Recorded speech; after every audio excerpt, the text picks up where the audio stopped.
వాళ్ళు ఎవరు లేరమ్మా ఫ్యామిలీ అది మాట్లాడారు.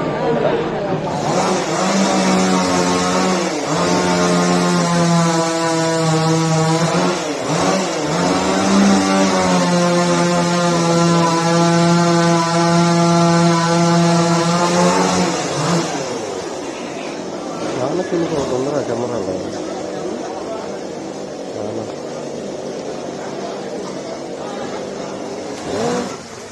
ఇప్పుడు ఆడియో వెళ్ళిద్ది.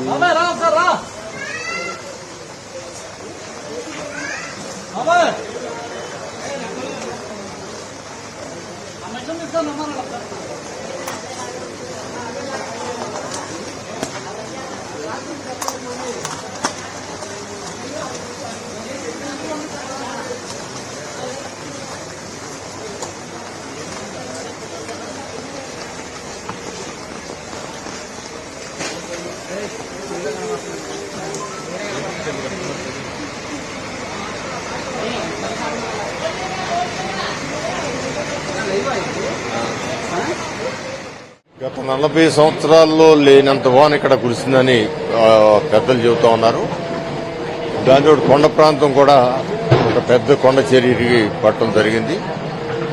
దానిలో ఇప్పటికీ 6గురిని బయట తీయడం జరిగింది. 6గురిలో ఒక వ్యక్తి పరిస్థితి బాగా సీరియస్ అని చెబుతా ఉన్నారు. ఇంకా ఉన్న అంచనాల ప్రకారం ఇంకా 3 ఉన్నారనేది ఆలోచన. ఒక మహిళ అయితే పెద్ద ఆవిడ ఉన్నట్టుగా గ్యారంటీగా వాళ్ళ పిల్లలు ఇక్కడే ఉన్నారు. వాళ్ళని కూడా చెబుతున్నారు. ఆవిడ ఈ పొద్దునే ఈ సంఘటన జరగక ముందు పాలు కొనుక్కుంటూ అక్కడ వచ్చిందని అందరూ చూసినట్టు చెబుతారు. ఇంకా 2 ఉన్నారనేది ఒక ఆలోచన. ఏదేమైనా కూడా ఇది ఇంత పెద్ద వర్షం జరిగినప్పుడు ఈ కొండ చర్యలు ఈ విధంగా ఎరగటం అది అక్కడ ఉన్న వాళ్ళ యొక్క దురదృష్టం. దీనికి సేఫ్టీ కోసం అనేక రకాల ఆలోచనలు కూడా చేయడం జరిగింది.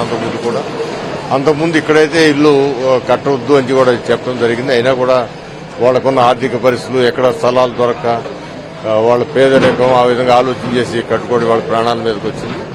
ఏదైనా కూడా ఇప్పటికైనా సమగ్రమైన సర్వే జరిపి ఎక్కడ ఇప్పుడు ఆ పక్క కొండ కూడా ఇప్పుడు పడుద్దు అన్నట్టుంది.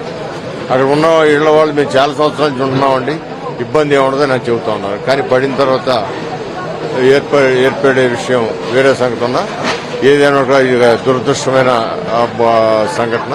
ఒకసారి చూడాలి. ఇంకా ఏమైంది దాంట్లో వచ్చిందా?